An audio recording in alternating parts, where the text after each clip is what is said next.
All right, so what I want to do right now is I want to take a trip up the stairs to the second floor and have a little chat with our dude, Luka. Because I've got some words for Luka. Actually, technically, they're not my words. They are the words of the immortal Jim Calhoun. Hey, Luka, my best advice to you, shut up. My best advice to you? Yeah. Shut up. Hey, Luka, yeah? My best advice to you? My best advice to you? Shut up. Yeah. Shut up. Luka, you're the face of the LA Lakers. Feel free to start acting like it. They treat you like it, so it's time to start acting like it. And feel free to stop taking texts for absolutely no reason. Feel free also, if it's not too much to ask, face of the franchise, to hustle back on defense. You know, so you can play some defense. You're already like the worst defense in the league as a team, 5-on-5. How much worse do you think y'all are at that end of the floor when you're playing 4-on-5? And the reason you're playing 4-on-5 is because you are lying down on the floor crying like an infant because you don't get what you want. Yeah, I know. You're a superstar, you lead the league in scoring, and you're stuck on a flawed team with a toxic GOAT. But you being a gigantic, whining baby every single night has got nothing to do with LeCap, or Farmer JJ, or Rob Lowe Pelinka's flawed roster. That whining, that's all on you, dude. Yeah, I know. That was a weak-ass technical last night during the loss in Denver. Yeah, what do I do? Yeah, I know, Luka, what do you ever do? Look, I'm not even arguing that was a weak-ass tech, because it was a weak-ass tech. It was. Luka, in that case, is actually right. But you know what? So what? Nobody wants to hear it, because it's not about that T. You know, they could try and argue that, well, actually it is, because now he's one T away from a suspension, to which I would argue exactly right. It's not about that T. It's about all the other times that this dude whines and cries and complains. You know, like every single night, like every single possession, like every single dribble, like every single breath he takes. The exhale is a complaint. I mean, who knows what else Luka was saying the entire rest of the night that got that zebra so bent that he teed him up, that he teed him up that easily. Because we all know he was saying something, because he's always saying something. Nobody wants to hear some excuse either, Luka, that there were 3 other dudes on the floor saying the exact same thing and none of them were teed up, so why were you? I mean, miss me with that bullcrap. Nobody wants to hear that. Nobody wants to hear that excuse or that explanation. My dude, you're not a victim at all. You put that target on your own back with your own mouth, which is why nobody has any sympathy for you when tech number 15 comes on a weak call. Luka is not even the boy who cried wolf at this point. He's just the boy who cried. Crying wolf would be a step up. He's just the boy who cried and keeps crying and crying. That's why we made a crybaby alarm just for him. The world debut of the Luka crybaby alarm. Well done, Albie. Multi-layered. Who knew that they traded for the town crier? I mean, Luka, if you're going to cry this much, you may as well go back to being fat, too. Fat? I bet Nico Harrison's off somewhere listening to this right now. What up, Neeks? And probably loving every bit of it.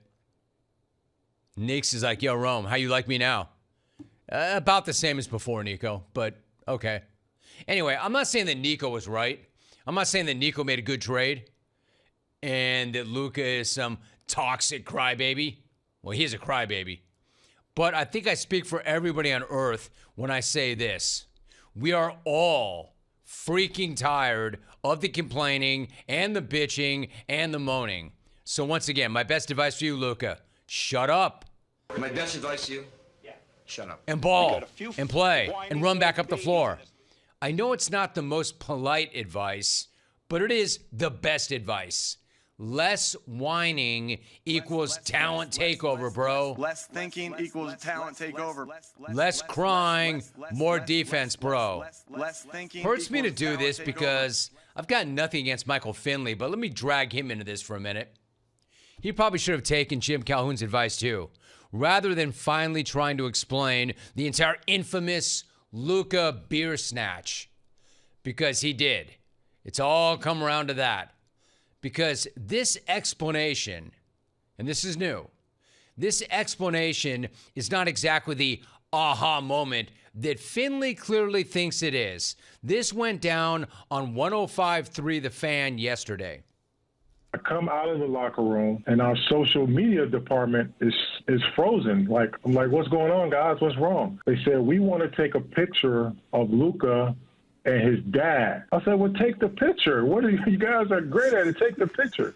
They said, but Luka's holding a beer. He's drinking a beer. I said, well, go take the beer from him. They said, what? We can't do that. I said, okay, I'll do it. So when you watch the video, I take the beer, I hug Luka again, and that's why Luka looked like, man, what are you doing? We just talked about this, and you said it was cool. I take the beer. He looks at me in an odd way. They take the picture. 2 minutes later, he comes back, and I give him the beer. And we continue to celebrate our win. Dude, really? You're blaming the social media team. It took a year to come out and explain that it was just the social media people frozen like deer in the headlights that caused you to leap into action and snatch that beer right out of Luka's hand. Because it was impossible to take a picture of that guy and his dad with a beer in his hand? What is he, 9? Yeah. Somehow that does not clear everything up for me. I don't know. What about the rest of you? What, we didn't say that Luka was fat. We didn't trade him because he was fat. We didn't snatch that beer out of his hand because he was fat. We just were looking to get a pick. Yeah, look, I don't know what's lamer. That story or the fact that he's selling that story a year after the fact. And even if it's true, all the guy had to do was walk up on Luka and say, hey, Luka, let me borrow that beer for a minute. We want to grab a quick pick. And Luka would have been like, cool, good looking out. Instead, Finley says nothing. He just walks up, rips the beer out of Luka's hand. Luka looks at him like he's got 4 heads, and then it feeds right back into the narrative that they did in fact trade him because he was fat. So that video did so much damage in terms of optics, and it would have meant nothing at all if Finley just handled that differently. But blaming it on the social media team a year later is about as whack as the whole thing anyway. Look, even if the explanation is true, and it was the social media people's fault, and he did hand the beer right back to Luka 2 minutes later, it doesn't actually change anything. Like that story wasn't like, oh, now you tell us. Now it all makes sense. No, it makes as little sense now as it did then. Because that beer snatch right there will forever be the perfect visual representation of what went wrong in Dallas. Dallas did trade him because he was fat. They rang the fat alarm in his face at full volume on the way out. They literally cited beer as one of their issues. So, of course, the moment of snatching a beer away from a guy while he's celebrating a Western Conference championship perfectly sums it all up. Even if it was all the social media team's fault. Sure, it was not. Anyway, but enough about Luka. There's more to this take, believe it or not. I even have to shout out the GOAT. Even though some of you people seem to think I'm so unfair to LeCap, I'm not, and I can prove it. I'll prove it again by congratulating LaFlop on passing Kareem for most made field goals in NBA history. Yet another amazing record for LaGramps. Congrats, LaGramps. It's too bad social media spent way more time fixating on something else. That fall that he took under the basket and his allegedly slightly injured elbow and that F-bomb that you could clearly hear on the broadcast. Watch and listen to this. Important bucket for the Nuggets. He's played a big role, 16 points. James gets inside for the deuce, and he lands awkwardly. LeBron James is down. 5-on-4, Strother out of bounds.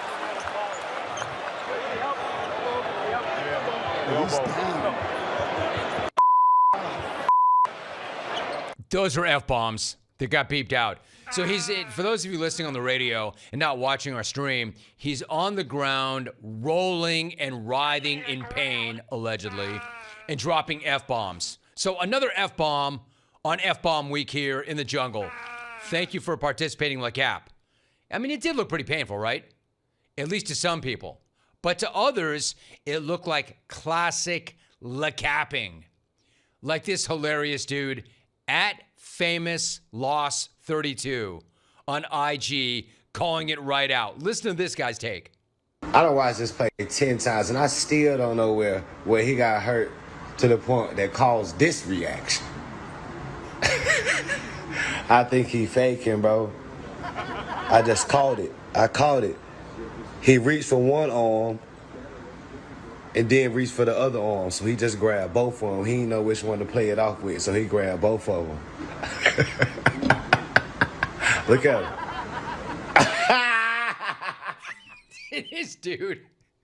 This dude, whoever you are, dude, is hilarious. You see, I'm not the only one who calls LeCap for his capping. And I'm not even saying that LeCap was capping here. But Famous Los is saying that. I'm just saying that Famous Los makes some pretty good points.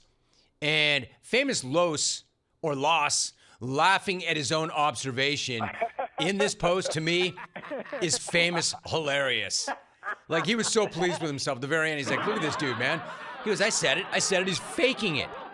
He grabbed for one arm, and then he grabbed the other arm. Which arm is it? So don't come at me like I'm the only one calling this guy cap, when Famous Loss is too. People probably think I'm lying about that too, huh? Yes. If by people you mean Famous Loss. I didn't even accuse you of it, but he did. He did. All right, so another night, another loss. More whining, more capping, more F-bombing. Lakers just Lakering it up.